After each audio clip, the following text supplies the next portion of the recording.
Oh, good evening, everybody, and welcome to Commodore Stadium, where tonight we've got us a district clash. I won't say for the ages, but you know what? For this week, at least.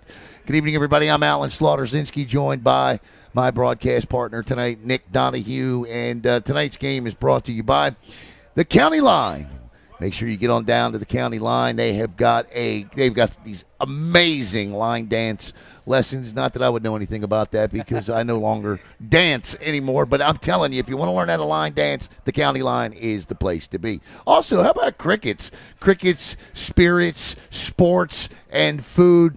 Man, if you're looking for a place to go after the game, before the game, or even you don't want to come to the stadium and watch Eau Gallie during the game, make sure you try Crickets. And Florida Blue, FWH and Associates, serving Central Florida since 1969 and offering businesses of all sizes, families, and individual benefit solutions available through every major insurance carrier. And, of course, also presented by Natwick Insurance and the Zone 6 Reapers. Well, everybody, what we have here tonight is not a failure to communicate, but an opportunity to likely win a district championship for the Eau Gallie Commodores, who are ranked 11th in the state of Florida and come in here tonight undefeated at 6-0.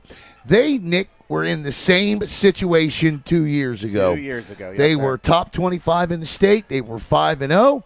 The Friday game against Merritt Island here was canceled because of an impending storm. Merritt Island came back on Monday night at 2-2 and defeated them 14-13 in overtime. Obviously, head coach Chris Sands, who is now, believe it or not, tied with Ryan Schneider as the longest tenured head coach in Brevard County for high school football in his 7th season.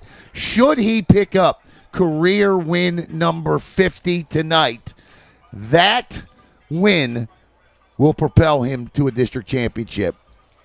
You know, I believe that Coach Sands learned a lot from 2 years ago. You know, that game in itself, how hard fought of a game it was, same situation as tonight, going for 2 in overtime and failing it. There's got to be something to learn there, right? Right. Yeah, I mean, you would think. And for Merritt Island, Tyler Murray, who can talk to his team about having come in here 2 years ago and doing that. But you have a unique perspective on this, Nick. You were on that staff. I was on that staff, and I'll tell you, you know, it was a great group of kids, but by far we were out-athleted by Eau Gallie, and, you know, they really had to just play their hearts out to make that happen. And that was an amazing game, no matter what side you're on. Obviously, we were a little bit happier than they were when that game ended, but you know, what a battle it was. Yeah, no doubt. And arriving here, Caleb, you can pass in the headsets. He's going to share play-by-play duties with me tonight. I'm going to start off bringing you play-by-play here tonight. And, of course, Jackson will pop in with color with Nick. But, Jackson, you know, these are the two teams we've really wanted. This is the week we wanted to see for these two teams. You know, when you look at our Super 7 poll, Jackson, a lot of people – you know, they're upset with us because we got a 5-1, you know, Merritt Island team ranked 6th, and we've got Eau Gallie 2 behind Cocoa. But this is the prove it, tell all week for Merritt Island, right? They come out of this week 2-0. They're the second best team in this county. They split 1-1. They lose. They beat Titusville. Maybe they move up. I don't know. But the bottom line is, this is probably arguably the toughest week for any Brevard County football team in this county this season. That includes Cocoa for any of the games that they've played. When you got to face Eau Gallie and Titusville in a 4-day stretch, they've got a lot they got to do, and I'm sure they want to show everybody they have a lot to prove. Yeah, this game's massive to start off the week because, I mean, this is where you can build momentum for Friday night where they have to face Titusville. And for Merritt Island, I mean, you had a big game against DeLand earlier on, but when you're talking about impact of games, these two games this week, and especially this one right here for the Mustangs, is the biggest the game that they're going to have on the schedule, especially the rest of this season.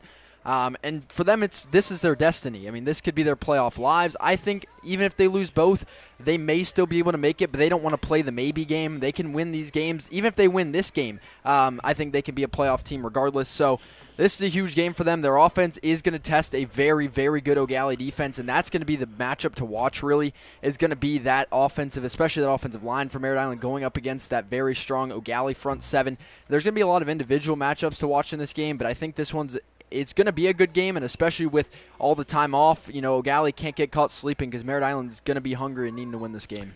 Nick, the saying is often, if you're playing two quarterbacks, you don't have a quarterback. But that's not the case when it comes to Merritt Island.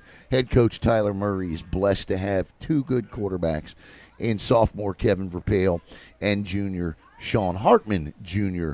One brings a totally different skill set than does the other. You know both of these quarterbacks well. What can we expect to see from them tonight?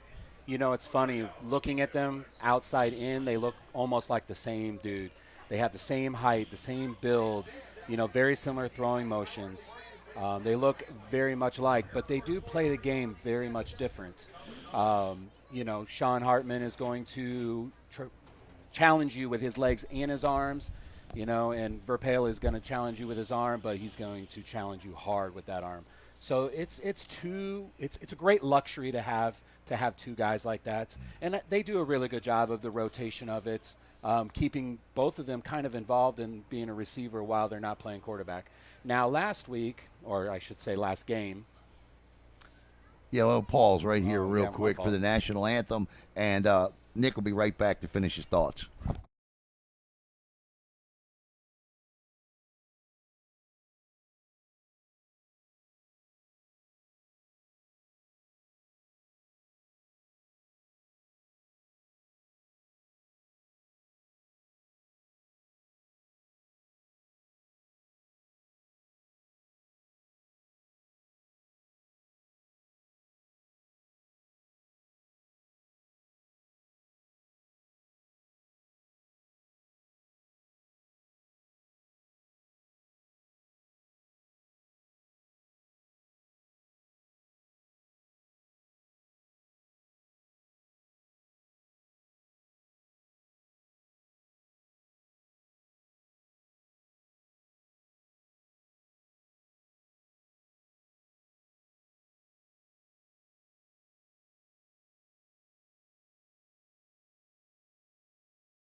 Great rendition of the national anthem by the Eau Gallie Commodore Band. Nick, what you were saying? So last game, we didn't see a lot of Sean Hartman. He had dealing with a little bit of an injury. Right. But the word is he's 100%. He's ready to rock and roll. And, they could have definitely used him that game. They barely beaten St. Cloud in overtime. I definitely think they felt the loss of not having him on the field. You also look at an interesting storyline tonight. Obviously transfers is a very prevalent thing in this county, in this state. It's allowed. These student athletes, God bless them, they take advantage of it as they should if it benefits them and the opportunity to play at another level. Delvonte Williams, for 2-3 years, teamed up with Latavius Welch here at Eau Gallie to make arguably the most formidable backfield in this county in Welch and Williams. Now Williams is a running back for the Merritt Island Mustangs, so that's a storyline to keep your eye on tonight. And Jackson, when you talk about this Eau Gallie Commodore defense, I feel they are the best defense, hands down, in this county, and they're led with a host of Division I commits. It starts up front with Brandon Brown. You have FAU commit Josh Roberts. You have the uncommitted but over 40-plus offers, Xavier Lariche. You have the Duquesne commit and A.J. Forehand.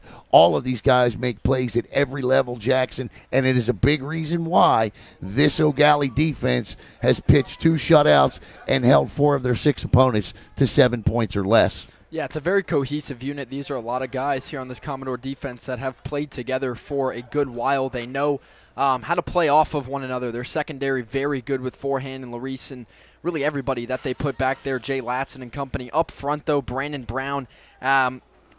as well as Caden Davis and everybody. I mean, they just bring the house a lot. You got to watch the blitzes on that defensive front, and even when they don't blitz, it may take double teams some of the time to keep Brendan Brown and others at bay. You got to keep an eye on that front seven. I agree with you. I do think this is, as of right now, the best defense in Brevard County. But Merritt Island has a good offensive line, but we're going to have some good receivers as well. This offense has the talent, but it's just such a cohesive unit for Eau Gallie, and that's where a lot of teams struggle because you can't really execute one area of the defense like maybe the D-line or the secondary or even the linebackers to try and exploit, because Eau Gallie is just well-rounded in the sense that they have talent and they have that kind of synergy at all levels. Nick, Joseph Allen transferred from MCC last year. We were talking about him pregame.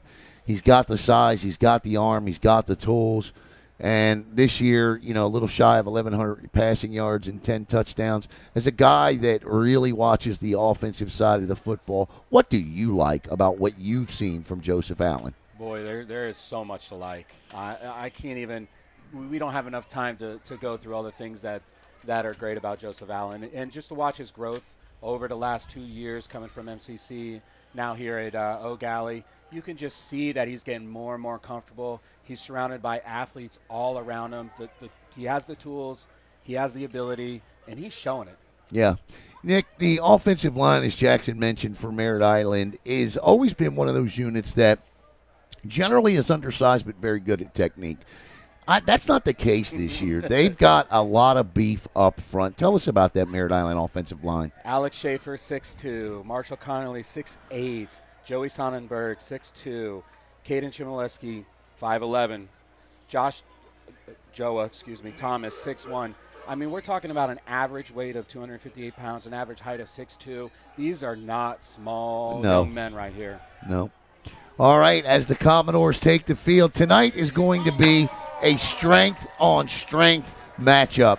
It is that defense of Eau Gallie going to try to stop the offense of Merritt Island that averages 30 points a game. We'll step aside real quickly here and be right back on Brevard Sports Network.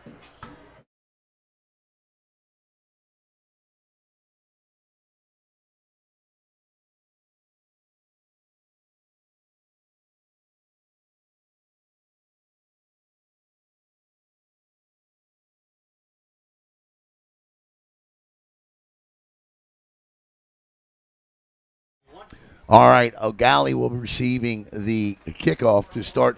And, Nick, it's hard to nitpick a 6-0 team. Jackson, Nick, I'll throw this out there for you guys. But if there is one thing you'd like to see Eau Gallie get a little bit better at, it is to be more consistent on the offensive side of the football. Jackson, you've seen the Commodores this year, but you saw them put up a lot of points against University. What did you see? What did they do well in that game?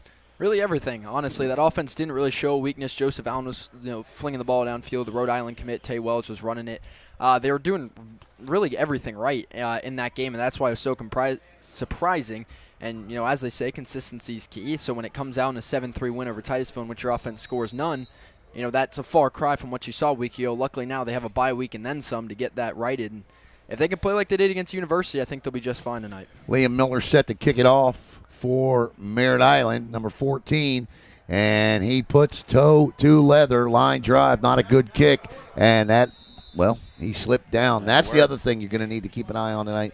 This is about as good as you can expect to see this field, Nick. I mean, I'm actually shocked it's dried out as it has, but you're going to see some slipping and falling tonight, and there was the prime example of it as Joseph Allen leads this Eau Gallie Commodore offense onto the field, 1st and 10. Ball looks as though it'll be right there at about, the 25, it looks like. So 1st and 10, it's going to be a one-back set. It's going to be doubles, split equally to each side. To the left side will be Tay Welch, the senior. Welch with 6 total touchdowns this year. Man in motion is Emmanuel Small that gives to Welch up the middle, and Welch will pick up 4-5 yards. You know what that run just reminded me of? That's 4 yards, maybe 3. He kind of leaned in there a little bit like Derrick Henry yesterday, leaning through the middle of that line. Henry started slow and then picked up late yesterday, but it'll be 2nd and 7 for the Commodores. That big offensive line, of course, anchored on the left side by number 55, Moss Pitts, the senior. Once again, this time it's going to be 3 wide receivers to the far side. Mustangs show blitz. They bring it. Allen stops, throws, and looked like he was there a little early, but he's only there a little early if there's a flag. No flag, good coverage. That coverage that time by Devontae Peterson, and Peterson special in that secondary. Well, one of 7 Petersons that have come through Merritt Island. Yeah. He is definitely a star on that defense for sure. That pass intended for Xavier Larice. It'll be 3rd down and 7. And this is where Eau Gallie has struggled a bit this year. Allen blitz, throws, lets it go all the way down the field. And I tell you what, that ball just hung up there a little bit too long. The intended receiver was DJ Maltby. And the Mustangs, Nick, come in. They do the job. They force a 3-and-out on the opening drive. What a way to bring that blitz. They brought 7 or 6, I believe, 4 on the down line, 2 linebackers, and they hit Joseph.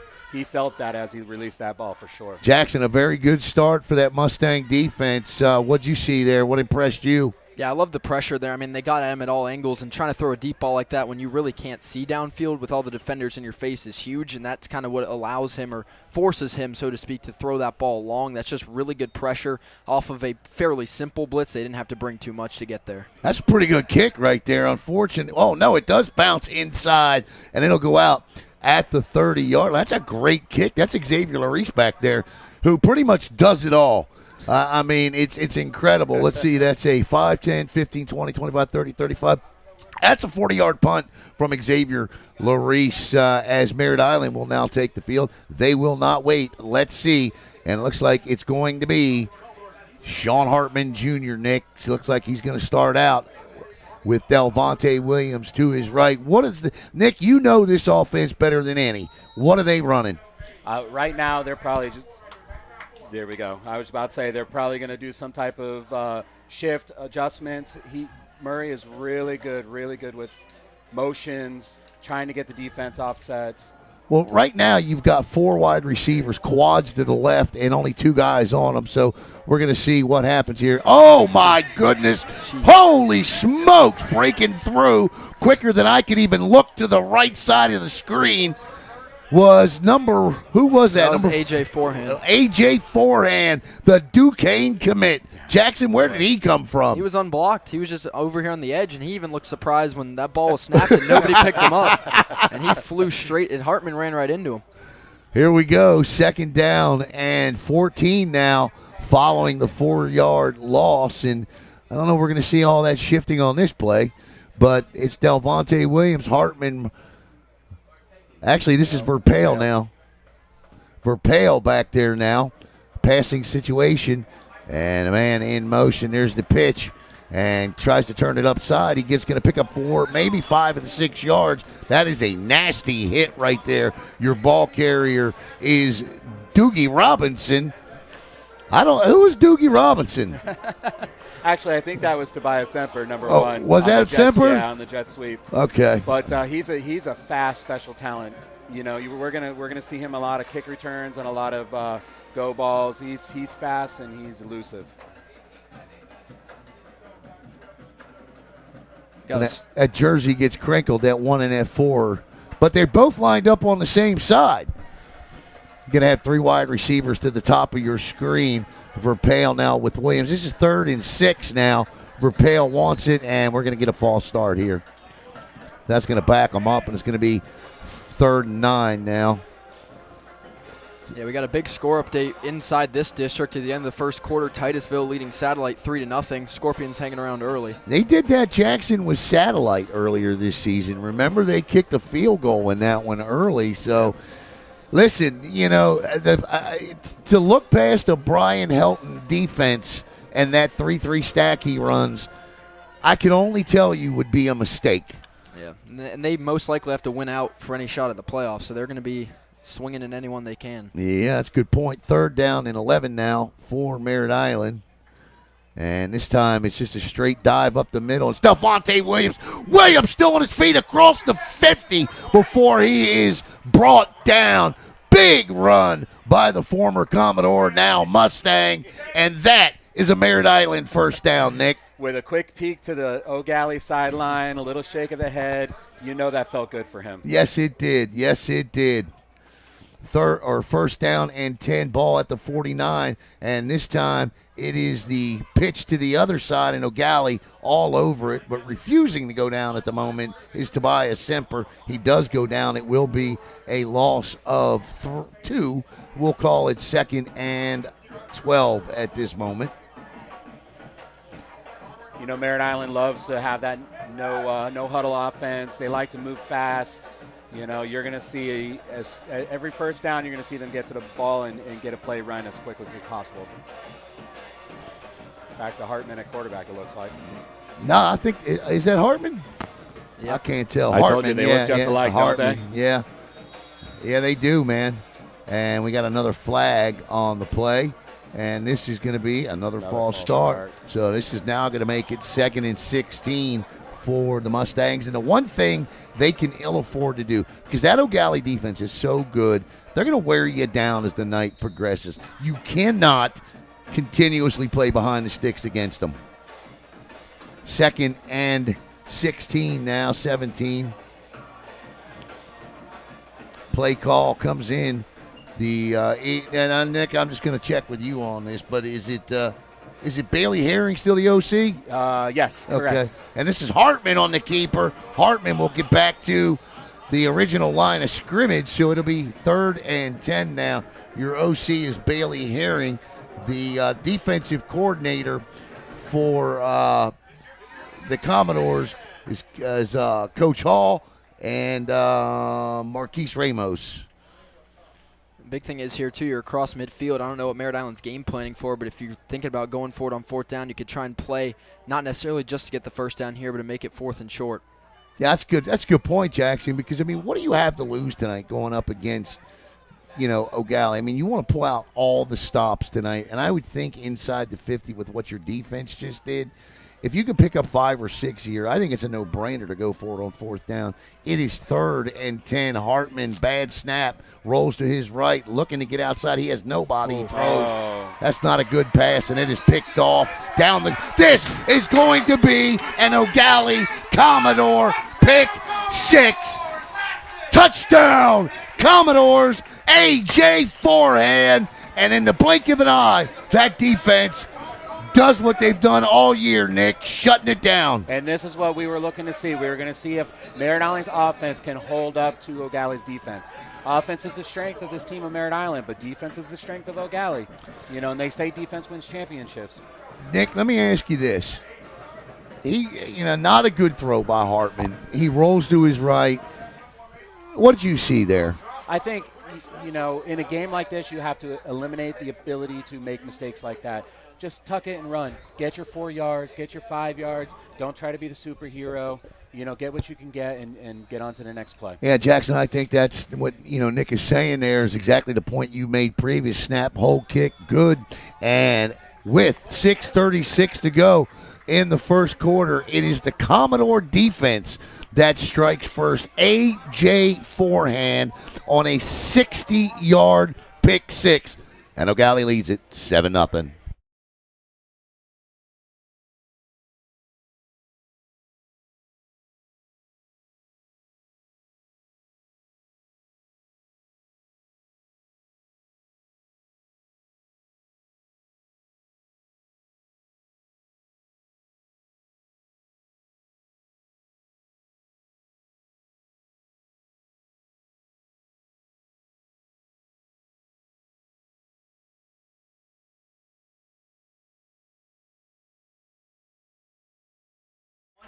All right, welcome back to Commodore Stadium. And in the blink of an eye, the Commodores will play from ahead as a pick 6 by the Duquesne commit, A.J. Forehand.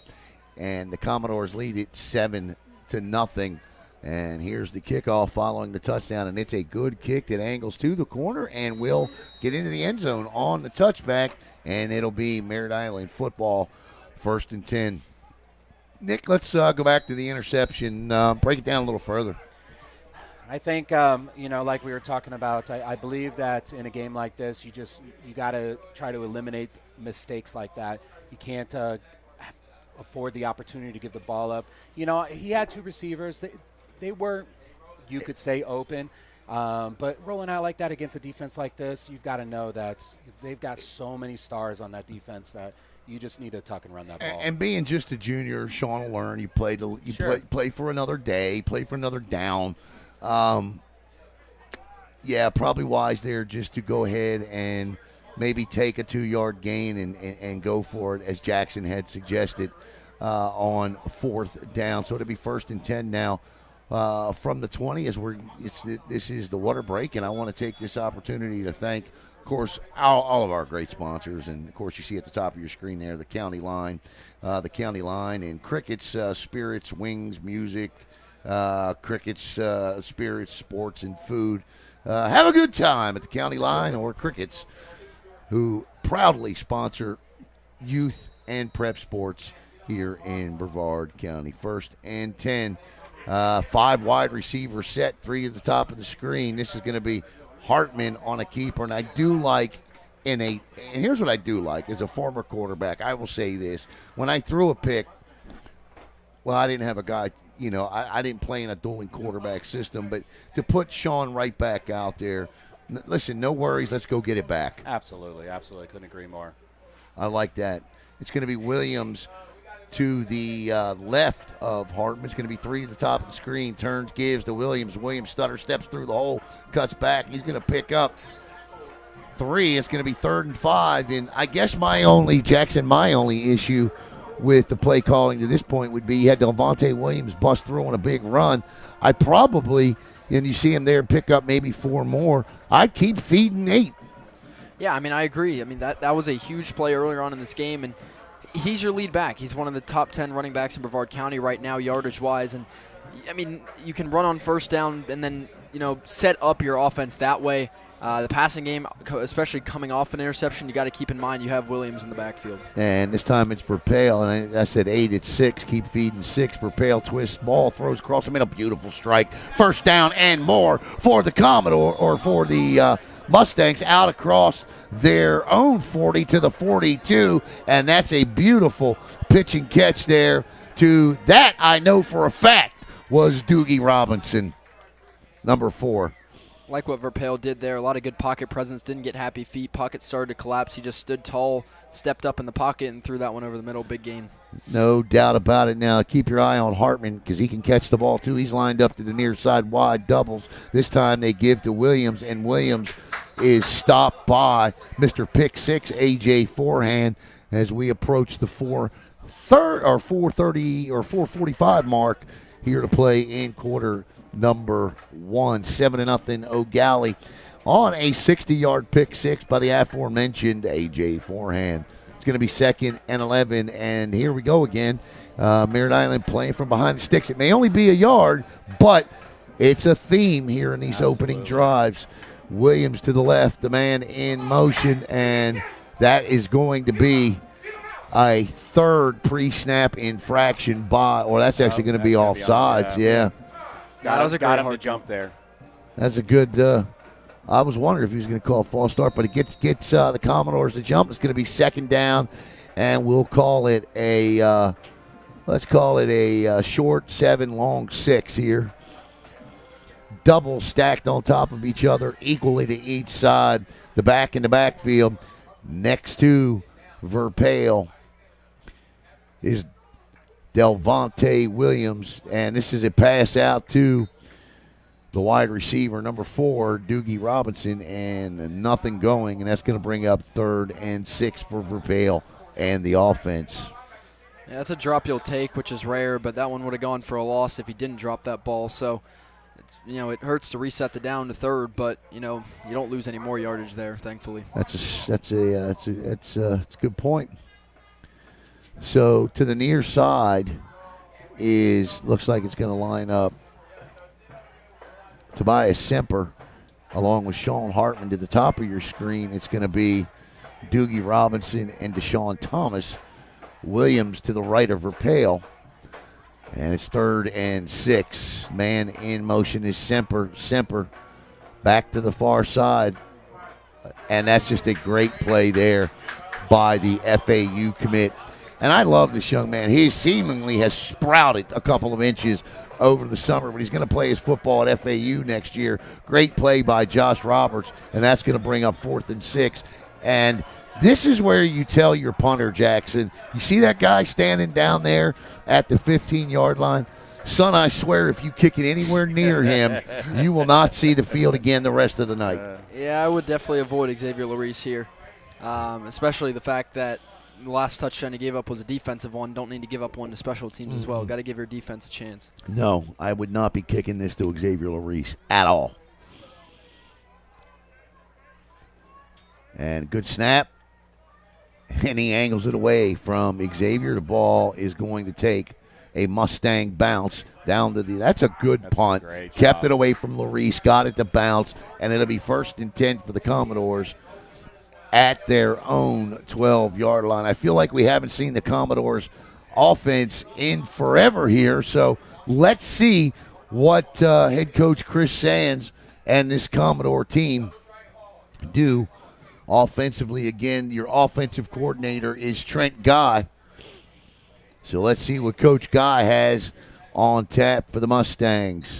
I think it's a similar conversation we just had about Merritt Island's play calling with Eau Gallie. You have Tay Welch back there. That first drive was mostly passing the football. Yeah, no, it was. Saw a lot of incompletions, saw some good pressure from Merritt Island. So I think a good way to alleviate that could be to use the Rhode Island commit. No, you're absolutely right. Recently, actually, good point. He actually committed to the University of Rhode Island. In fact, we put that post up over the weekend. He's got nearly 1,500 total yards in his career and 13 touchdowns. Emmanuel Small in motion. Allen look, stop, gone. This is touchdown at the 50, 40, 30, 20, and you can tell him bye-bye. That is an 87-yard touchdown.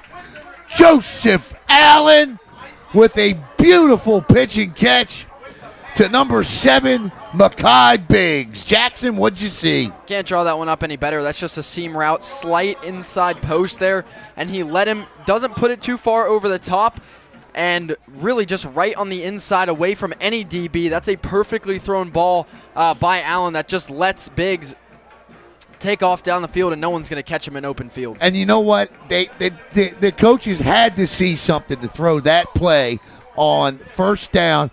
I mean, they threw it like they knew they were going to do it, Nick. Boy, they were excited, and Jackson, you couldn't have said it any better. He threw that ball. I don't think I've seen a better ball thrown this year.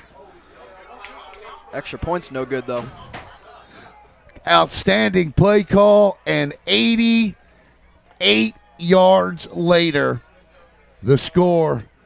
Did he make the extra point? No, he did not. Okay, so he misses the extra point. I was too busy looking at the coaching staff. It's 13-0. We'll step aside.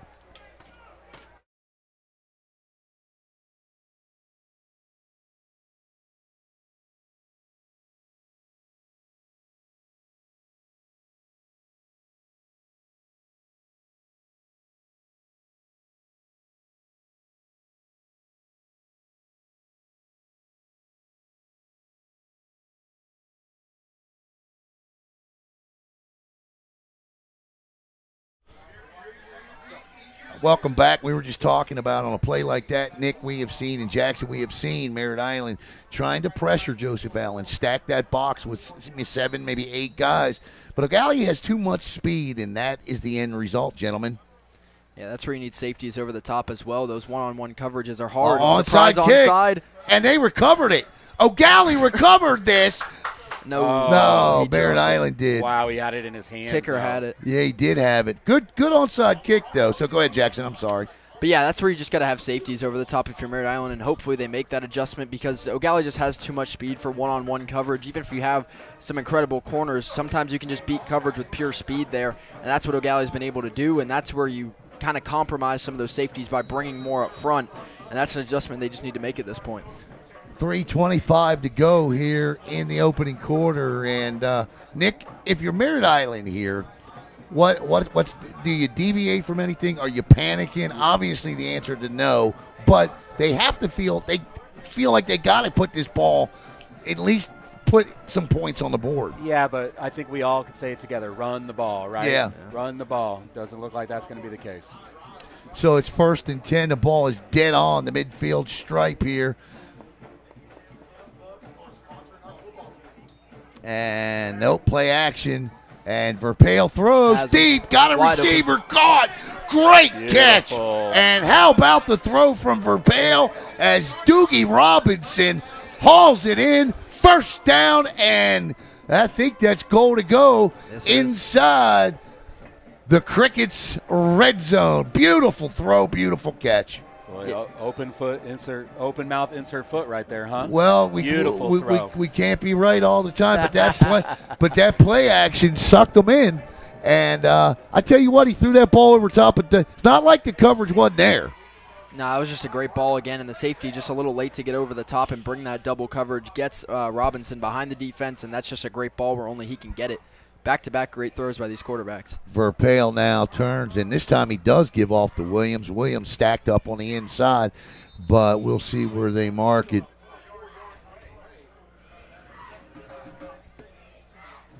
And they're going to give him a gain of maybe 2 at the most on that. It's going to bring up 2nd and goal inside the Crickets red zone here. And that's a sophomore throwing a ball like that. He threw that ball from the 50. That was a good 35-yard perfect strike in the air. That's impressive. And keep your eye over there on number 18 as well. That's Femi Howard Jr. He's lined up outside on the far side. Nobody lined up except for a tight end here. And this time the give is to Williams. Williams down inside the 5. Maybe they'll give him forward progress. Nope, they're going to mark it at the 5. So it'll be 2nd, 3rd and goal inside the Crickets red zone at the 5. Yeah, and Dontarius Robinson was just helped up. He was still down on the far sideline. Play continued because he wasn't in the field of play, but that's why you saw some different receivers in there on that last play. It's too zoomed in a little bit there, Caleb. Back up some. It's a little blurry. There you go, bud. Tap the screen. Just tap the screen. There you go. All right, hopefully that clears it up. And this time to give us to Williams inside, down to the 1. He's pushing. No, he will be marked down at the 2. Big call here. What are you doing, Nick? What are you doing? I think you need a touchdown. I think you take run a play here. Run a play, definitely. I think down 14 points, taking 3 here really doesn't seem like the answer to me. Are they going to kick this or are they going to? No, they're going to run. I I like the call here. And I didn't think Coach Murray would do anything other than this right here. Yeah, you got to be aggressive in a game like this on the road, a district game, and with a guy like Williams in the backfield, just bring in a heavy set and push him through. So they run this wildcat set when they get down within the 5-yard line.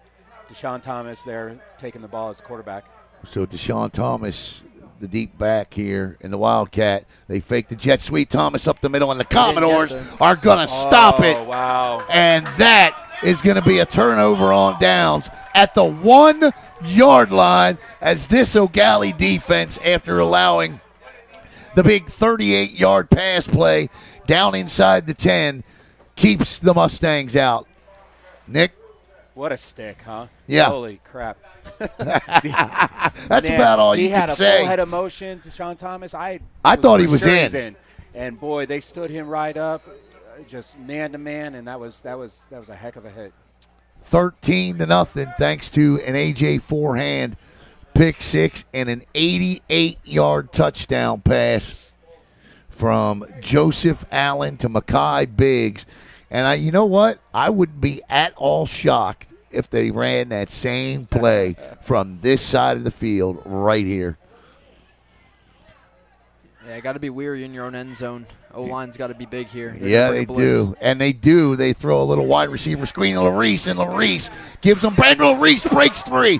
Larice outrunning the Mustangs all the way to the 40-yard line. That's going to tack on 15 for a face mask, and it's going to be 1st and 10 for the Eau Gallie Commodores. The ball will be across midfield. That was nothing more than a little wide receiver bubble screen there, Nick, and you just let the guy with 40 offers do what he does. I was just about to say the same thing. It's hard to say you have to double team anybody because they have such great athletes on that side, but man, you definitely got to have somebody else with a set of eyes on Xavier Larice. Jackson, this Eau Gallie offense is rolling tonight. Absolutely, and that's one, if you're the defense, you're licking your chops. They're throwing a screen in their own end zone. You just got to flock to that football. You cannot give up a 30 now extra yard, 45-yard gain there. That's one you got to flock to the football. You almost got a sack for a safety, and then they throw it back into the end zone. If you're the defense, you got to get them there for maybe a gain of 1 at most. Can't give up that many. You do have to sell out there. I will agree. So it's going to be 1st and 10. Ball at the 44 of the Mustangs. Allen with trips to the near side. This time he'll give to Welch. Welch finds a seam on the outside, and he'll be brought down. And then there's a flag down. So if this is against Eau Gallie, that'll be the end of the first quarter. If it's against Merritt Island, we will get an untimed down. So let's see what the call is as the white hat looks to the Merritt Island sideline. This is probably going to be a hold. So it'll be 2nd and 20 here. And it is. So that's the end of the first quarter. We'll be back with the start of the second quarter right here on Brevard Sports Network.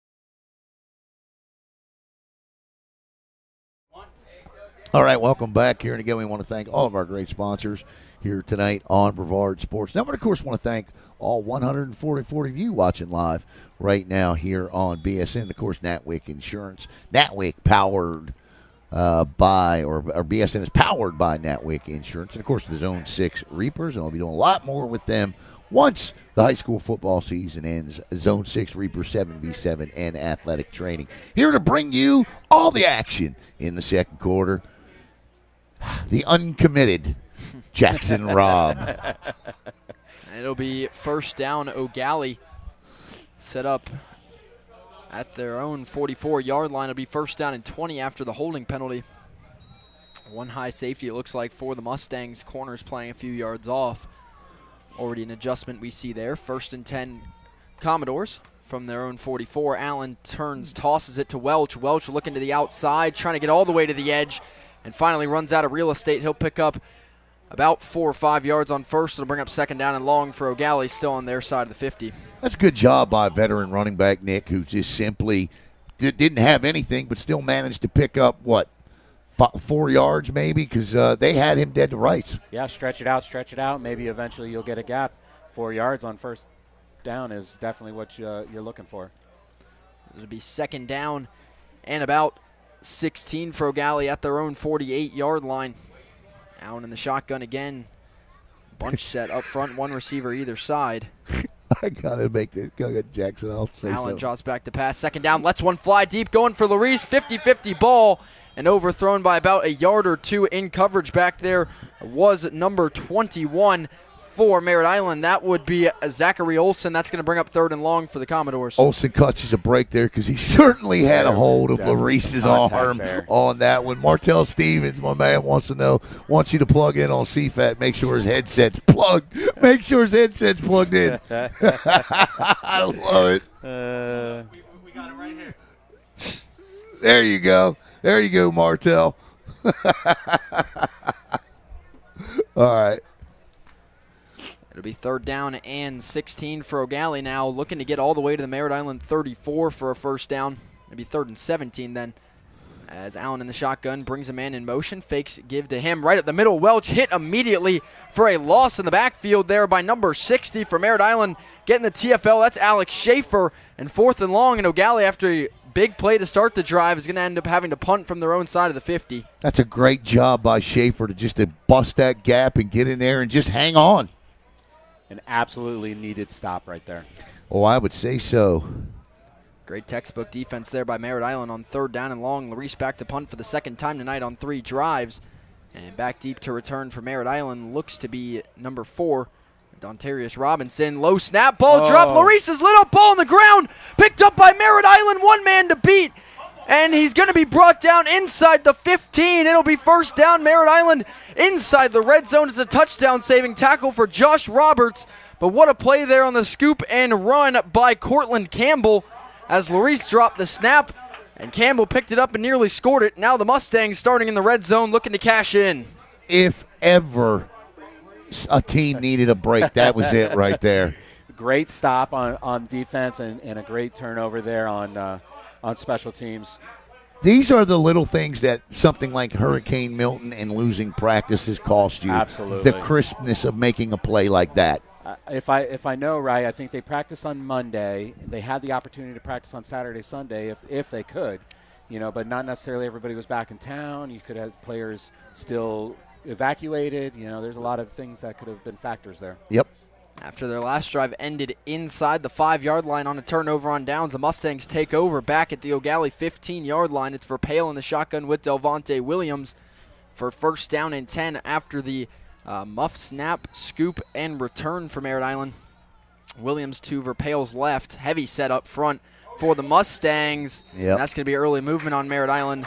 And that'll make it first down at 15. I believe that's their third or fourth false start to start this game, and those are penalties that put you behind the sticks if you're Merritt Island, something you can't have. No, you sure can't. And again, I attribute this to the ability not to. I mean, really, when you think about it, school let out last Tuesday. They did not practice last Tuesday. There were no after-school activities. These teams haven't practiced until, like you said, Nick, later in the week. Now first and 15 for Merritt Island at the 20, same set. Play fake for Pale, drops, looking upfield, has a man underneath. It's bobbled and dropped. Intended for Deshaun Thomas, but he had a touchdown to Don Terrius Robinson. If he threw it up the field, it's incomplete underneath. It'll be second and 15. All right. That's a tough drop there off the hands of his receiver, bobbled there, but Robinson wanted it, and Rapale looked underneath, and it's incomplete, brings up second and 15. Man, I'll tell you what, what do you do here, Nick? Let's theoretically say you get the fourth down here. Do you still take another shot? That's a tough call, after getting stuffed down there at the 1-yard line on their previous drive. At this point, I think you just want to get some points on the board. Yeah. Trips far side. Verpale draws, pocket collapsing. Verpale takes off using his legs, has it, and he'll slide down at the 10-yard line. And that's a good heads-up play by Verpale to escape a collapsing pocket. Makes it third and manageable to be 3rd and 5. Merritt Island at the Eau Gallie 10. Nick, I'm going right back to that inside slant that Verpale threw earlier here at midfield. Right now, right here. They've got Larice on the right side. I'm bringing a wide receiver from the left coming across. I'm pulling Larice out to the corner of the end zone, and I'll take a one-on-one shot here across the middle. I like that. I would even go back to what they just ran 2 plays ago. That mesh route that they ran, that opened up number 8, Deshaun Thomas.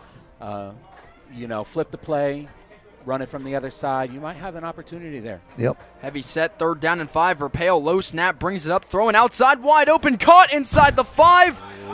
Rolling the wrong way, and we're going to have to see where he's marked. I don't know why Tobias Semper turned back, and looks like it's going to be 4th down now, which was a surefire first down. They went right at Larice.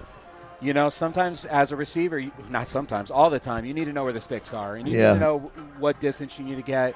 Not every play is a touchdown. Sometimes you just got to get that first down. Yeah. What looked to be a surefire first down, runs backwards 2 yards, and now on 4th down and 3, it'll be the field goal unit on for about a 24-yard try from the right side here for Karpowicz. Good snap, hold, kick is up, and it is good from the right hash from 24, but back-to-back trips to the red zone for Merritt Island, that one off a turnover, and Eau Gallie stands tall and only gives up 3, so with 8:45 to go in quarter number 2, Merritt Island's on the board. It's 13-3 Commodores with the advantage. All right, we'll step aside. We'll be right back here for the kickoff.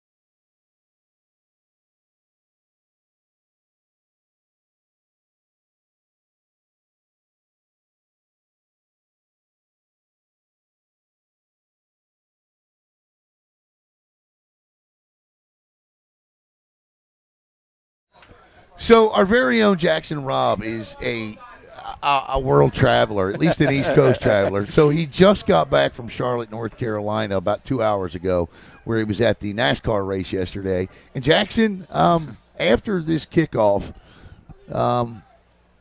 you must tell the story of whom you met yesterday. That I will do, but first we have the kickoff here. Mustangs trailing by 10 following the field goal, and they kick this one deep. It'll be, again, a low line drive squib kick taken at the 5-yard line here and returnable for Tay Welch. Welch to the outside, good blocking. Can he hit the corner?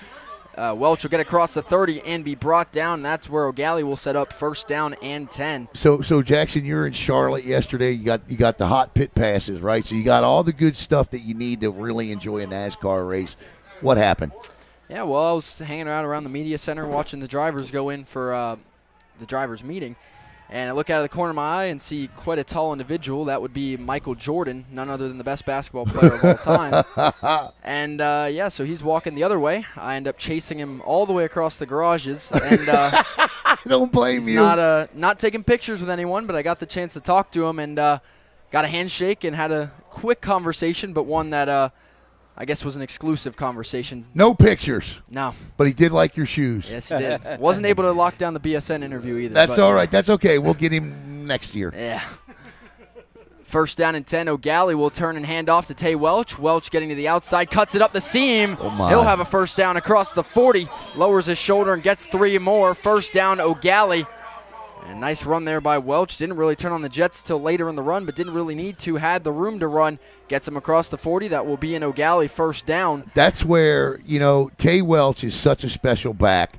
We haven't seen that gear yet tonight. You just saw it when he needed it right there. The other thing he can do really well is catch the football out of the backfield. He's 4th on this team in receiving yards with 85 this year. And now in the backfield for Eau Gallie is Emmanuel Small. 1 receiver split either side. Heavy set up front for first and 10. Commodores at their own 44-yard line. They motion Biggs out. Hand off to Emmanuel Small right up the gut. And again, it is Schaefer and company getting in the backfield. No whistle. Late whistle. Whistle. And Small nearly got free, but the whistles were blown. That's going to be a big loss. That's the right call. He was stopped. His forward progress was stopped. They heard a whistle, let him go. Small, who, by the way, you have to commend this young man. He, along with a Melbourne Bulldog, the day or two after the storm, got together and was helping BSN's very own Double D clean up people's yards in June Park of West Melbourne. So this young man knows what community is all about. Love to hear that, and makes a good play there, but unfortunately Merritt Island made a better play to stop him for a loss of 2 yards. It'll be second down and 12. Again, Mustangs with 1 high safety, trips near side for Eau Gallie, and we got whistles pre-snap here. Delay, I think.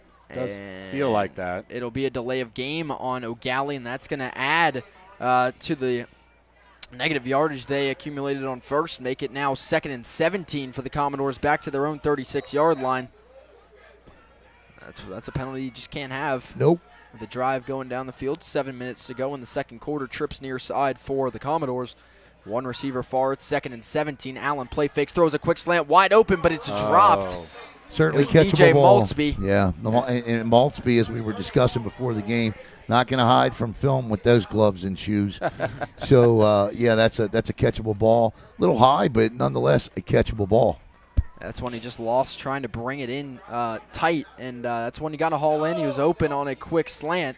Now 3rd and 17. Eau Gallie at their own 37, looking to avoid their 3rd punt of their first 4 offensive drives. And their last punt was, the punt didn't get off, so they got to be weary of that as it's 3rd down and 17, and they're going to have to send a player off the field here. Injury, the referee wants him checked out. That is number 55, Moz Pitts. Coming in is Chris Seward, another senior. It is going to be 3rd and 17. Eau Gallie at their own 37. Assumedly a passing down here for 3rd and 17. 6:45 to go in the second quarter. And the shotgun is Allen once again. Heavy set up front. Allen drops back to pass on 3rd and 17. Throwing outside, caught by Xavier Larice. And he keeps turning legs. First down and more up to the Merritt Island 40. And that's one he just catches with enough momentum to carry the defenders and himself across the first down line to gain and across midfield. First down, Eau Gallie into Mustangs territory. That's the same play they just threw to They're gonna march Malsby. it back. That's the identical play they just threw to Malsby, except they liked it so much they threw it to Larice that time. Flag down, though, back here all the way by the 30-yard line, and they're already marching them back, so I don't think that's going to stand. Coach Sands does not look happy for sure. No. Not at all. And they're going to march them back here. We'll see the penalty. It's ineligible Illegal man downfield. I didn't see it, Nick. Did you? I did not either, but I think we were all watching the great play of Sailor Larice downfield. And this is going to be a timeout by the official. I think this is going to be the water break, Jackson. Yeah, it should be with 6:26 to go in quarter number 2. Our score 13-3 in favor of the Eau Gallie Commodores, but now they're going to have a third down and even longer to deal with after they just converted one to up ahead to Xavier Larice. Now it's going to be 3rd and 22 with that one. Heritage all over Westwood right now, 17-0. Heritage looking to pick up their 3rd win of the season. And if anybody has an update on Titusville and Satellite, it was 3-0. It was 10-0 last score we got in favor of Titusville. In favor of Titusville. Now that's a district game. Both these teams need to keep an eye on what Titusville does as well as Satellite. Who told me it was 3-0 Satellite? I did. Oh, okay. No, I said 3-0 Titusville. 3-0 and then Titusville. it was 10-0 Okay, Titusville. okay. You know, a little bit of a feel of momentum change here. You know, nice if they can stop them, get a punt back here, get some yardage on this next drive, I think you'd start to say that momentum is shifting. 3rd down and 22 now for Eau Gallie, back at their own 32. First down is at the Merritt Island 46. Allen in the shotgun, similar formation. He will just toss it to Tay Welch. Welch trying to cut inside, bouncing back to the edge, and he's going to be dropped for a loss of a yard as that one kind of conceding there, seeing if Welch could break one. He does not. It's a loss of yardage, and that'll bring up 4th down and long for Eau Gallie, and that's going to force them to punt for the 3rd time tonight, and their last punt didn't get off. That snap was dropped by Larice and scooped up by Merritt Island, nearly taken for 7. And now we'll see if they can get this punt off and if it's another good one like Larice had with the first 2. I like what Troy said here. Troy said, I need BS in the spearhead every high school football field having a play clock. I mean, we are in 2024, Amen. right? Amen. Play clocks and shot clocks, right? Yes. I mean, isn't it time? High snap, Larice gets it away. My goodness. Good boot, drops at the 40, but takes a backspin. And not what you need, but there is a flag down back around Larice. They ran He's into celebrating. this is going to be roughing the kicker. It's either going to be roughing or running into. If it's roughing, it's still not going to be a first down. Yeah. 15. Yeah. It will, however, move the ball back here at least. I think that's just running into the kicker. That'll be 5 yards. 5 yards, yeah. So remember in high school, you know, the NFL is ridiculous. Some of these dumb, well, I almost cursed on air. My apologies. Some of these penalties, man. I got to tell you, 20 years on the air, and I'm still almost slipping. You know, you're watching some of these calls yesterday, where with the yardage that's given and automatic first down. And I'm like, come on, guys. Automatic first downs all the time. I mean, it's ridiculous. Now Merritt Island will take over, 1st down and 10 at their own 36-yard line. They have 5.5 minutes to operate. Their last 2 drives have both ended inside the red zone. The first was a turnover on downs of the 1. Their most recent one was a good field goal kicked from the 7-yard line. Now 1st down and 10, Merritt Island empty set for Hartman, quads far side. They bring a man in motion, and it'll be an option keeper up the middle for Hartman. And he's going to pick up about 2 or 3 yards there. Didn't fool the defense. That'll bring up 2nd down for Merritt Island. I thought maybe Doogie was getting that on a jet sweep, but he did not. It's a gain of 4. It'll bring up 2nd down and 6, Merritt Island at their own 40. Not behind the chains here, though, right, Alan? Nope, they sure aren't. 4-yard gain on that first down. That's huge, my friend. 4 yards on 1st down is a great start. Now 2nd and 6 for Merritt Island. As we're going to see empty set again, 5 wide for Sean Hartman. Not disguising anything early. The 2 receivers on the far side all the way to the sideline and stacked one on top of the other. Hartman drops back. It's going to be a draw. No, it's not. He's going to turn and throw late, and it goes straight into the dirt. Well, going to bring up 3rd down and 6. Well, Nick, the one thing he did there that you can't do as a quarterback is you can't be in between. and he was indecisive as to whether he was going to run that thing or throw that thing. He had the option, it looked like there. Yeah, and he absolutely. rocked back and forth. It looked like Juan Soto up there, staring. But you got to make a decision. And again, it's Verpail's a sophomore and Hartman's a junior. They will learn these things. Yeah, and off the incompletion there on second. Now 3rd and 6, Merritt Island at their own 40. 4.5 minutes to go in the first half. It's 3rd down and 6. 2 receivers on the near side, none to the far side. On 3rd down, dropping back there is Verpail. Verpail rolls out. Defender slip in the sand. Verpail cuts upfield, loses his helmet, but gets the first down, and a flag's going to come in. This is going to be helmet to helmet for sure. That's going to be 15 more. It's going to be 1st and 10, Merritt Island at the 35 of Eau Gallie. And could be a face mask as well. Yeah, I think the penalty will prevent Hartman from having to leave the field, though. Yeah, if it's on the defense, it will. Looking at the replay there, it's hard to tell if it was the helmet that knocked the helmet off or if his arm kind of wrapped around. I didn't think it was a penalty. Yeah, they're going to pick it up. I was going to say, I did not think it was a penalty. So Hartman is going to have to come off the field because when you lose your helmet at any level of play, which is a rule I love, you have to come off the field. That was Verpail that time. 1st down and 10 for Merritt Island at their own 49. No penalty, but still a 1st down as the Mustangs line up on just their side of the 50-yard line. It'll be Sean Hartman in the shotgun. Trips far side, setting up. One receiver near side is Robinson.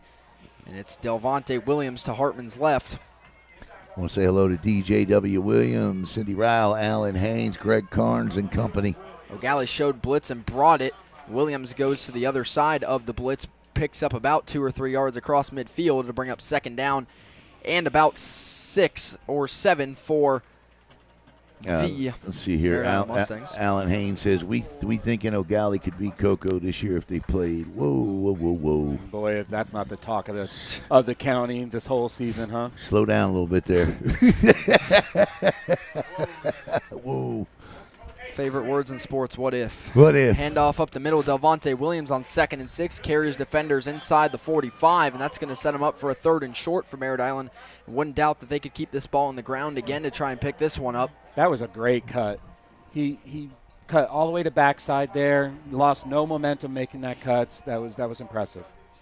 As Verpail is back in the game at quarterback, he was on the last play as well. It will be 3rd down and 2 for Merritt Island at the Eau Gallie 43-yard line. Verpail in the shotgun. 2 receivers split to the far side. 1 to the near side is Robinson. See Delvonte Williams lined up to the left side of Verpail. 3rd down and 2. Got to watch a hard count. It's going to be a handoff. Delvonte Williams up the middle, and he's still on his feet, fighting inside the 35-yard line. Somehow got free of that pile. That'll be a Merritt Island 1st down, a gain of about 8 yards, and the Mustangs keep the chains moving, marching down into Eau Gallie territory again. Williams was just, I want that extra 5 yards more than you want to tackle me. 1st down and 10, Merritt Island. Quick hurry up, handoff to Delvonte Williams. And Williams still fighting in that pile again. Looks like he was still moving for a good while there. It's going to be a gain of about 4 yards. Let that play go on long, and it's going to bring up 2nd down and 6 for Merritt Island at the Eau Gallie 31. I'm sure how you don't just keep feeding him, huh? Just keep feeding him. He's running like a possessed This is a great drive. Right, this is exactly what you do here. It is 2nd down and 5 for Merritt Island at the Eau Gallie 30. Looking to finally get in the end zone. You got 2 deep here, not even really deep. 2 minutes to go in the first half. 2nd down and 5, Mustangs. Verpail play fakes, draws back, pocket collapsing. Low ball, it's caught. Small got there early, doesn't matter. Thomas has to hold on to the football. He should have a 1st down. We'll see what forward progression tells. But that's a good play there by Deshaun Thomas. And Kevin Verpail. Yes, it was. Verpail under pressure, gets it out, gets him a 1st down to the Eau Gallie 24-yard line. It's a gain of 6 on 5 yards to go to get a 1st down. And, Nick, he had 2 wide receivers streaking open across the middle, too. But that's pocket presence. Yeah. That pocket was collapsing. He had to get rid of it, He had somebody on his back, 1 step away, to have that presence and to be able to deliver that ball. Quads far side, 5 wide, empty set for Kevin Verpail on 1st down.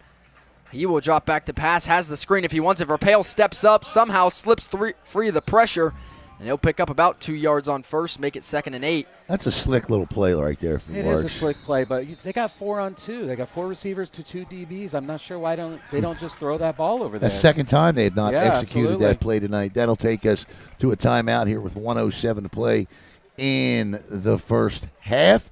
Man, whew, I don't even know what games are this week. I'm trying to get all caught up. It's been a wild It's been a wild ride.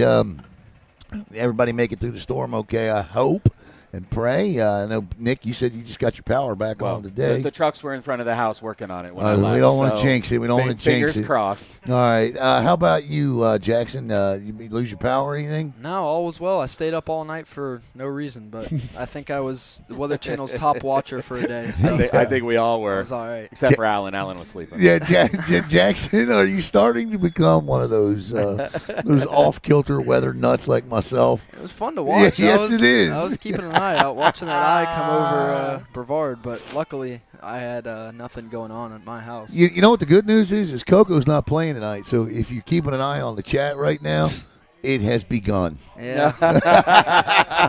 Yeah. Can't avoid it. This ought to be a fun second half. I suppose we probably have some Coco players in the stands, too, I'm sure. Yeah, I'm sure.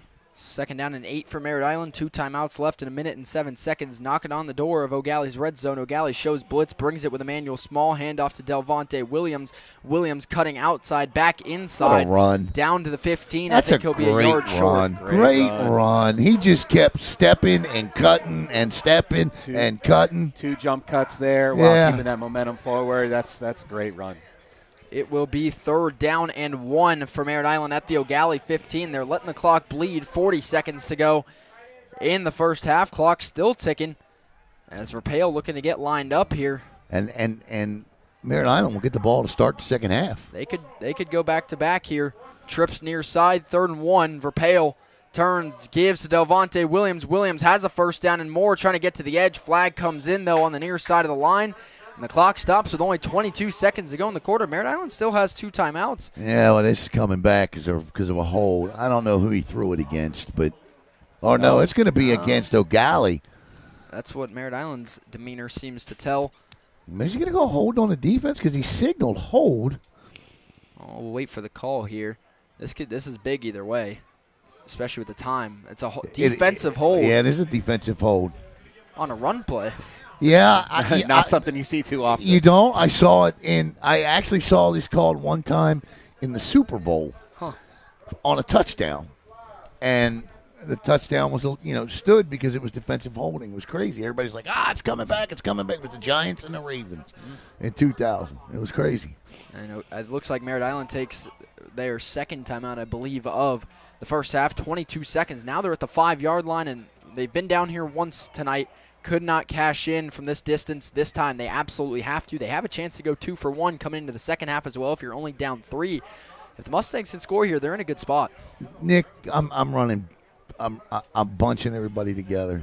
If you got a tight end right now, I'm telling my quarterback as the best play action you can deliver. And dump one right over the guys in the end zone here. I mean, do you put quads back out there and see how they line up to it? I don't. Finally? I don't. I think a play like that takes too long to develop. I think this has got to be at the 5-yard. You only got 22 seconds. So I think you need to get this done. I think it's just a quick dink and dunk here. I think you do the best play action you can in the line, suck them in, and you tell your tight end, find the seam. And you got to hold that timeout because if you are forced to take a field goal, if you can't get in, you need that timeout to make sure you get points. So that conversation with the quarterback, too, just throw it out the back of the end zone. And that's not going to happen. If there's nothing there, we need this timeout saved. Far hash is where they'll set up. 1st down and goal, Merritt Island at the 5. Rapale turns, gives Delvonte Williams, hits a gap. Williams will go down short. And Merritt Island's going to take their last timeout here with 16 seconds to go. Now you got to throw the ball. Yeah, they're out of timeouts now. It'll be 2nd down and goal at the 3-yard line. And deja vu of that first half. They got right down here and stuffed at the 1. Can't have it again here. I think what you need to do here with 16 seconds is quick pass. Maybe take 6-7 seconds off the clock. You're down to 9 seconds and kick the ball on 3rd down. So tough to run those quick slants in this area of the field, though. it's so jumbled with the defense tightened up there. Your safeties aren't 15, 20 yards back. Well, I don't mean to cut you off, but that's the problem with spreading it out and spreading it out and spreading it out and spreading it out every play. There's no element of surprise. Every once in a while, you got to bring them in, put your quarterback under center, and you got to back like Williams, run a little play action. I agree. I can see that. Now the run play is kind of out of the playbook here because if you brought down short of the end zone, then you have to spike it. Says the former quarterback, right? 2nd and goal at the 3. Verpail in the shotgun with Williams. Robinson by himself on an island here on the near side with single coverage up against Caleb Pusey. 2nd down and goal. Robinson in motion. Quarterback draws Verpail, throws outside, has Robinson. He overthrows it. Would have been a touchdown. Robinson was open. Now 3rd and goal. Love the play call there. I thought it was a great play call. It was a good route. Just got to make the throw. Didn't happen there. Only takes 4 seconds off the clock. 3rd and goal, Merritt Island with 12 seconds to go in the first half, and this is where they've struggled to get in the end zone here. I'm sorry, man. I think with high school. Oh, look, he's number 4 is going to go down here. He's cramping again. Yeah. Yeah, Robinson was down earlier with cramps, and after that one, overthrows him, and he's down again. So the clock will stood still regardless with 12 seconds to go in the half. That was a well-executed play right there. The route was perfectly run. Do you know what route that was? That was the same route that was the route the Dallas Cowboys used to beat the Pittsburgh Steelers last Sunday night. Okay. Remember that? Yep, absolutely. Yeah. We were texting at 1 o'clock in the morning. I went back to the Super Bowl, the Kansas City Chiefs Super Bowl. Yeah. They ran that for a nice touchdown. Yeah. Big play here. 12 seconds to go in the first half. No more timeouts for Merritt Island. 3rd and goal at the 3. Verpail in the shotgun. Bunch set up front. Williams in the backfield. 3rd down and goal. Verpail gets set. Brings a man in motion across is Semper. Verpail drops, throws, back shoulder, nearly intercepted. Incomplete. Larice nearly had it with one hand, and again, Merritt Island's going to go down inside the 5-yard line and not get in the end zone. This time, they will try and take their points here at the field goal unit. Well, a field goal here cuts it to a touchdown game. Martell Stevens wants to know, why are they using it? Well, they've done that all year. They've alternated 2 quarterbacks all year. Field goal unit heads back to the – no, it does not. No. Well, hold on. It's Verpail? Yeah, Verpail's the hold. There you go. So back to kick will be Liam Miller from the right side. This one about an 18-yard field goal to make it a 7-point game going into the half. The kick is up for Miller, and it is good.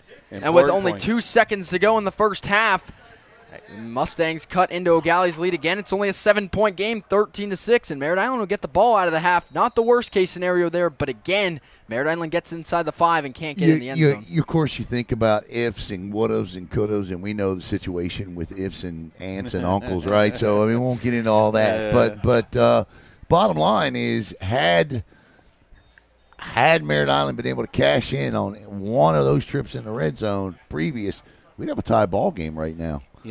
One tough throw for a pick 6 and one stop at the 1-yard line. This could be a very, very different ball game right now. It's very much the same type of a ball game we saw 2 years ago. And I came into this stadium. I walked up here. One of the first things I said to you was, it just feels that eerie same sense. And you said it at the beginning of the broadcast. Yeah. Same thing. 14-13, Merritt Island win 2 years ago, taking down a then 5-0 Eau Gallie team. Merritt Island came in here that night at 2-2. Both of the programs would go in different directions for the rest of the season. Eau Gallie was 5-0. After that loss, they would end the season, the regular season, or the entire season, 7-4. Merritt Island would go 6-5 and reach the playoffs. And it was that win that would catapult you guys, because you were on the staff, to winning 4 out of your final 5 games. And it really was too. To do that on a Monday night after everybody was displaced from the storm. That was a big win at the time. Big kickoff here. Most likely just going to keep it on the ground and try and run this clock out. Not give Eau Gallie an offensive play. Low shot, bounces immediately.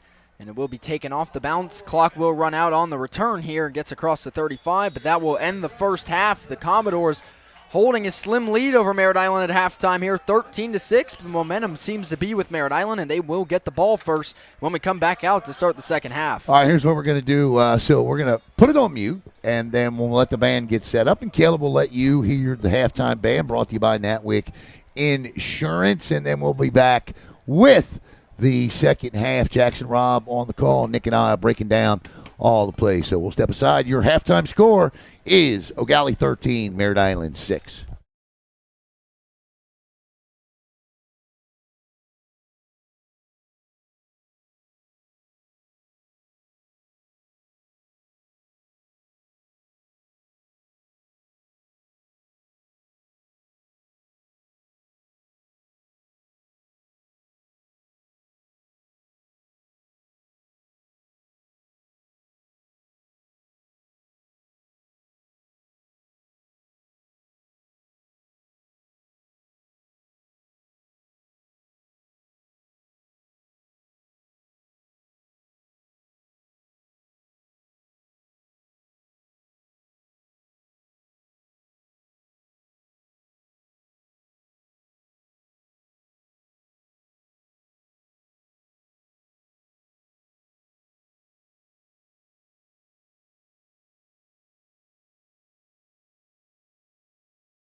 Your Eau Gallie High School band, you may now begin your show.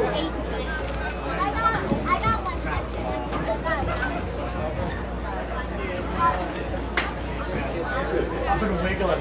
Maryland.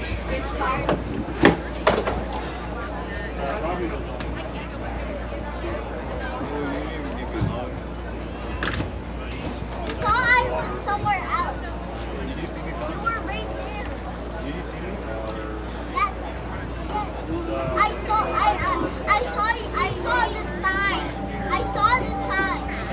I didn't know you was at football. I thought you was right driving to Dad's house.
Yep, I think we're good.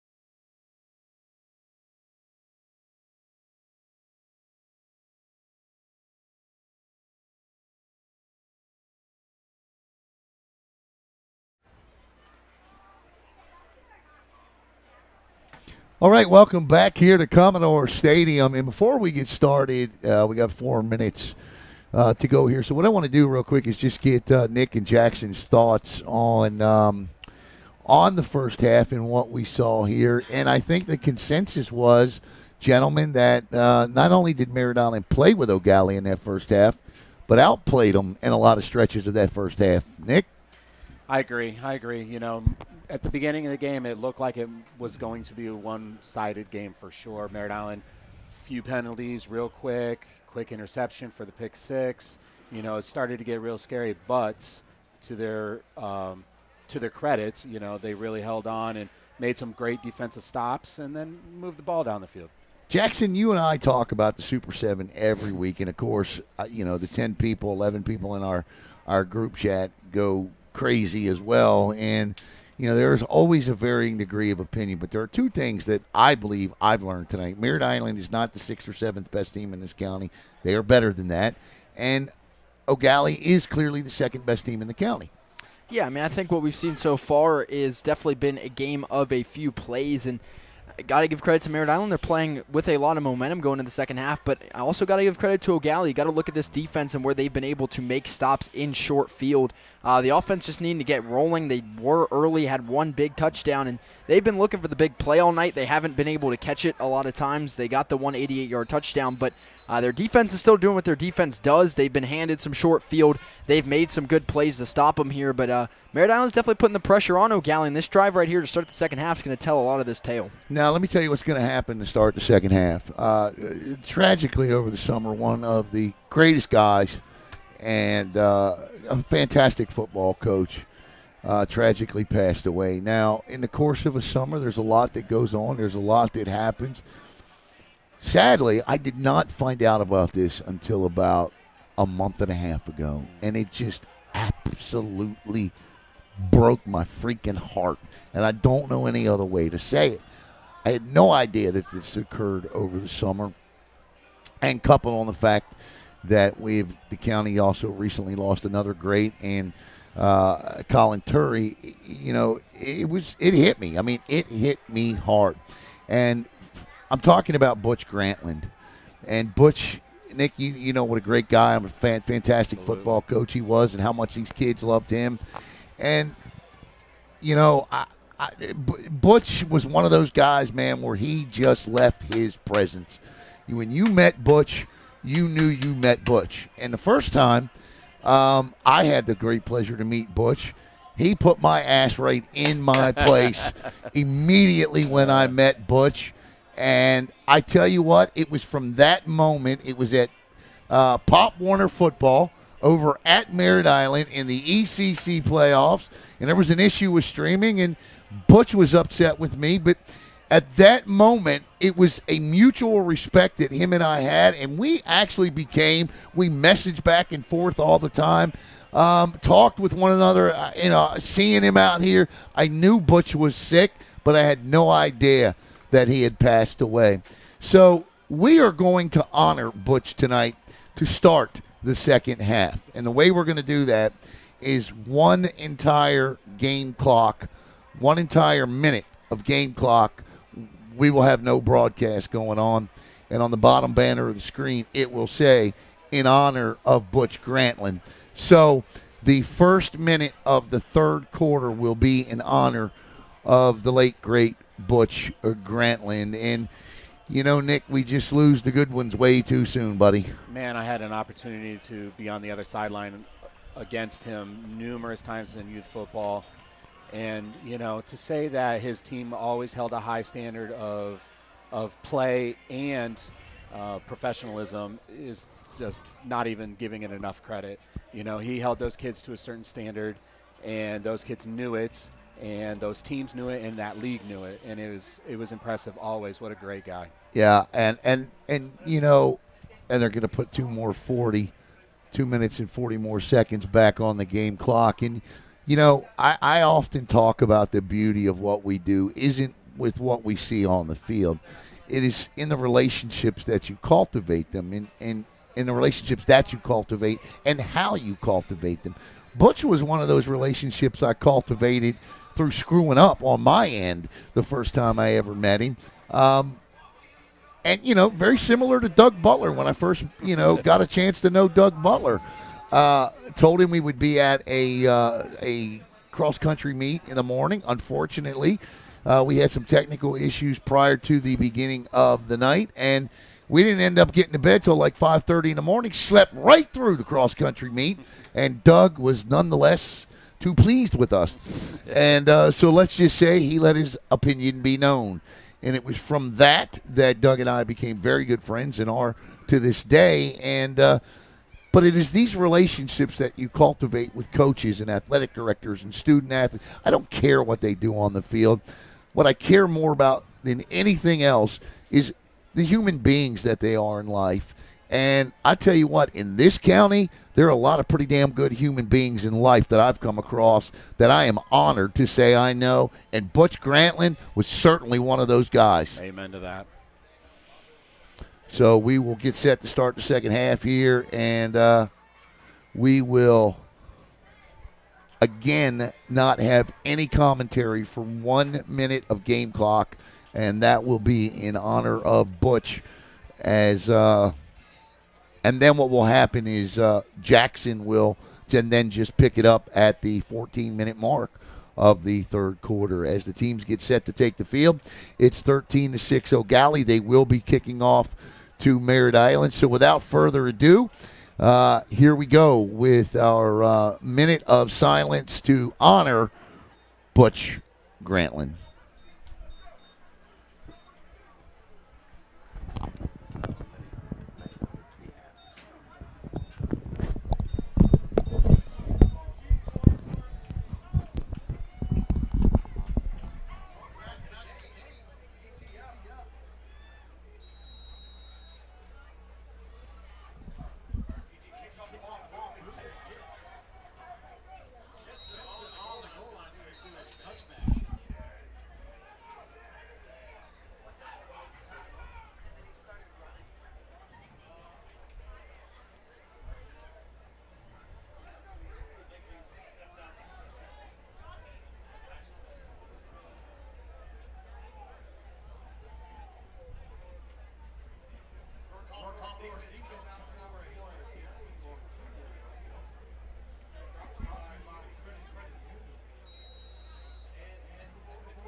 All right, Jackson Robb here with the call, and rest in peace, Butch. Jackson? And the one play there, we had a false start on Merritt Island and a gain of 5 by Devontae Williams. That ball was bobbled on the misexchange handoff, and that one's going to go for a loss for Merritt Island. And it looks like Emmanuel Small and company bring him down. That was a keeper there eventually by Kevin Verpale. Whether that was intentional or not, couldn't tell, but that's going to bring up 3rd down and 10 for Merritt Island back at their own 20. That's a tough thing about an RPO offense right there. You know, having that mesh happen perfectly between running back and quarterback, whether he pulls it or gives it to him, you know, is so important. And, you know, oftentimes that can happen in that RPO offense. 3rd down and 10. Merritt Island back where they started on this drive at their own 20. Williams motions out of the backfield. Verpale drops, steps up in the pocket. Verpale going to tuck and run, cutting across the 25-yard line. Not a bad run on 3rd, but not going to be enough to get the 1st down. It's a gain of about 6 or 7 for Kevin Verpale. And it's going to bring up 4th down and short for Merritt Island. And the punt unit is going to come out here for only the 2nd time tonight for the Mustangs. Their last 3 drives of the first half all ended in Eau Gallie territory. This one, the first one since the first quarter in which the punt unit is out there. You know, Nick, the thing that killed Merritt Island then is the thing that's really stabbed them in the foot all night, and that's starting behind the sticks. Absolutely. Now, we haven't had the opportunity to see, oh, here we go, the punt. Man in motion coming across here from Merritt Island. Back to punt. 1 deep to return for Eau Gallie is Xavier Larice, as that punt will barely get away, but it's a good line drive boot. Eau Gallie got to clear away from that football. Luckily, doesn't catch anybody. Wow. That was a punt there by Sean Hartman. You got to be looking back, man, boy. yeah, because if that hits you in the back, man, that is what do they normally say? Peter, right? Get away, Peter. And that was Jay Latson back turn to the ball. Larice telling him to spread out, but luckily he turned around and saw it barreling down. I'll tell you what, that's a great stop by Eau Gallie. You know, the momentum was starting to feel like it was starting to click towards Merritt Island. You know, for Eau Gallie to come out like that and really stop them in their tracks, it's a big time. Eau Gallie defense staying strong. 1st down and 10 for the Eau Gallie offense at their own 37. First half, 1 offensive touchdown was an 88-yard touchdown pass from Joseph Allen to Makai Biggs. Allen drops back, throws a quick curl to Larice on the comeback route. It is caught and quickly hit. He'll go across the 40. Tackle made that time by Devontae Peterson. That's a good stop by Peterson, Nick, because we've seen Larice turn, barrel, and go. There was nobody else behind there, too. So if Devontae Peterson doesn't make that tackle, I'm not sure anybody does. No. It's a gain of 4 yards, 2nd down and 6 for Eau Gallie from their own 41 after the completion to Larice on 1st. Look at the first half for Allen. No interceptions, 1 touchdown pass for him, over 100 yards passing. Currently the 3rd overall quarterback by yards in Brevard County, only behind Brady Hart and Bodie Handwork. 2nd down and 6. Allen brings Welch in motion, who is out wide. Jet touch pass to Tay Welch. Welch trying to get to the edge, cutting up field, but Welch isn't going to get back to the line of scrimmage, and that's going to bring up 3rd down for Eau Gallie, as Merritt Island does a good job covering up the jet. You know, Nick, I think the thing that we talked about this being a strength-on-strength match, and that's Merritt Island's offense against Eau Gallie's defense, but I'm equally as impressed with what I've seen by Merritt Island's defense as well. Absolutely, and, you know, we put so much emphasis on that offense versus that defense, and we didn't really get the opportunity to talk about Merritt Island's defense versus Eau Gallie's offense. 3rd down and still 6 for Eau Gallie at their own 41. 7:40 to go in the 3rd quarter. Quick drop by Allen. Throws off the gloves of Xavier Larice, and that's one he rarely doesn't come down with, but that time he doesn't. And for the 4th time tonight, the punt unit will come out there. Larice drops that one, but he'll stay on the field this time to punt it. I think he's telling his quarterback, man, I need that right here, baby, right here. It was up here, and it's right here. I think Larice will be the first to tell you he needs to catch that football. Absolutely. But if he hits him in the face mask with it, that's 6 points. Oh, easily. He had the leverage beat on that corner, and he had a touchdown there for sure. Yep. Another big play and a big what-if for Eau Gallie there, but for now, what we know for sure, it's 4th down, and Xavier Larice back out to punt for the 4th time. This one, no pressure, good boot, spiraling down for Robinson. Robinson not clearing away quick enough, and it will be down at about just ahead of the 10-yard line there by Caleb Pusey, but Robinson was running from that ball, and the ball was chasing him. It sure was. He was like, oh, no, as we now have 7:28 to play here in the third quarter. And we want to thank all of our sponsors here tonight. Coach Chris Sands looking for career win number 50. That's huge. Here at Eau Gallie, and that's a milestone win, especially in 7 years. That'd make them 7-0 as well, which, this could be, every game right now looking to try and advance and stay undefeated for the Commodores. That's the goal for the rest of the regular season, undoubtedly.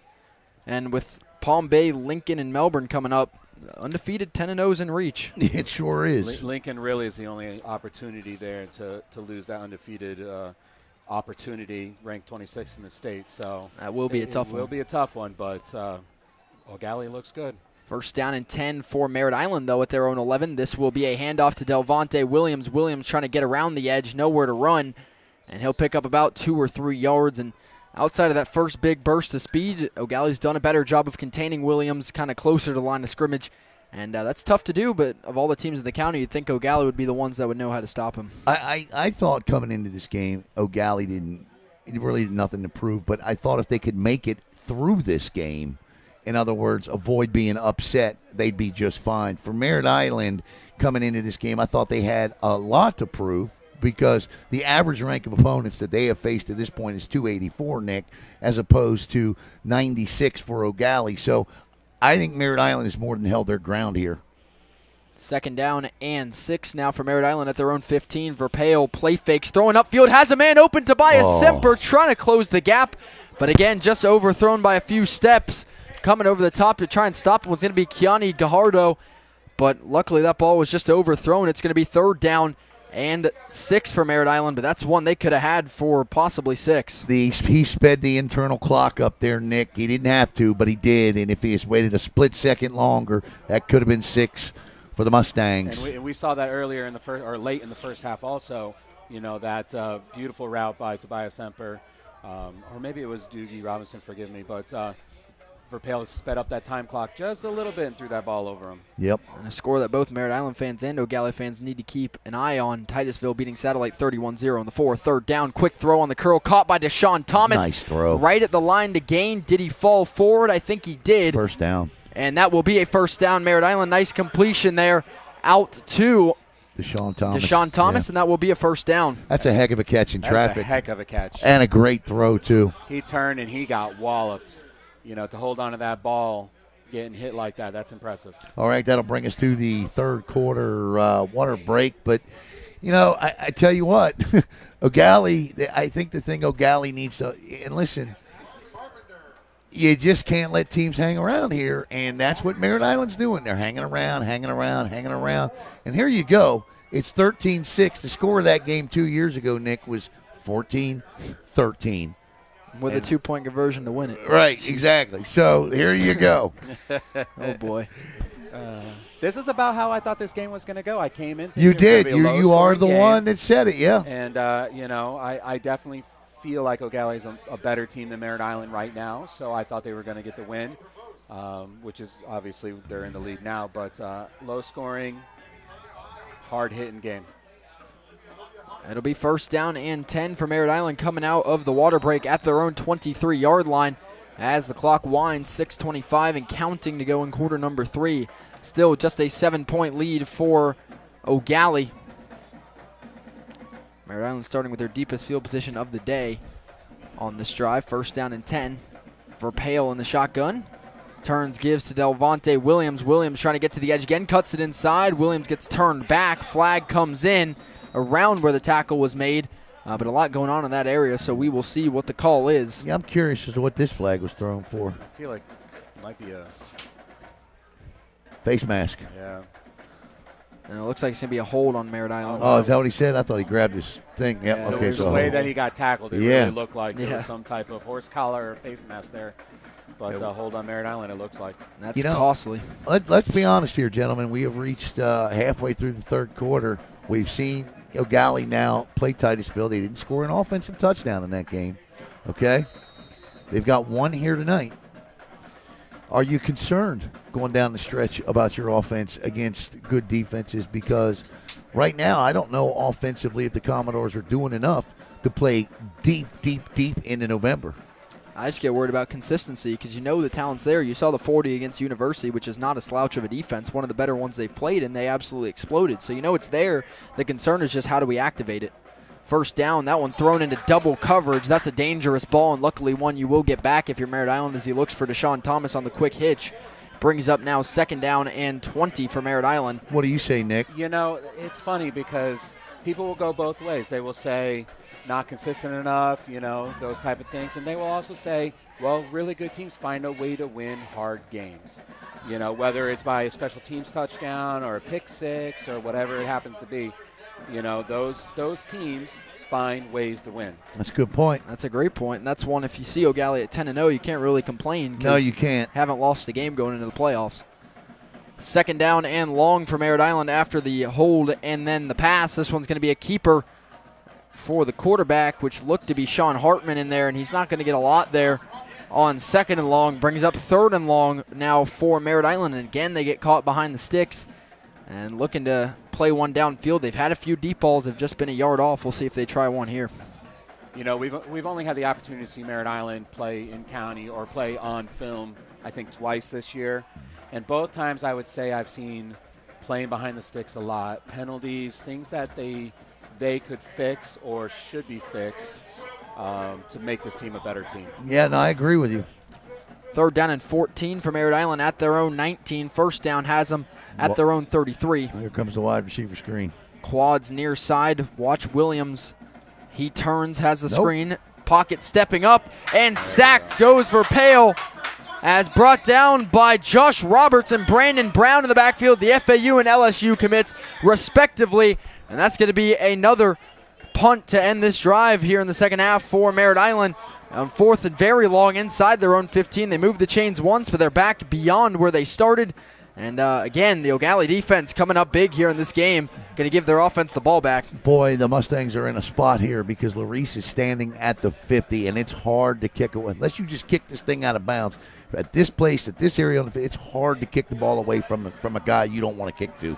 And you got your punter inside his own end zone here. That is Sean Hartman. Eau Gallie showing a blitz here possibly. As Hartman in his own end zone to punt on 4th and long for Merritt Island. Flag come in. This is going to make him even closer. Yeah, this is going to be a false start. I don't understand any of that, of what just occurred. Line up and punt the football. They've had a motion every single time, and this is the first time it causes movement. Now Merritt Island going to be pushed to their own 9-yard line. Hartman in a danger zone here. And you've already given up 1 touchdown to the defense, 1 to the offense. You really don't want to add special teams to the list, so you need a block up front.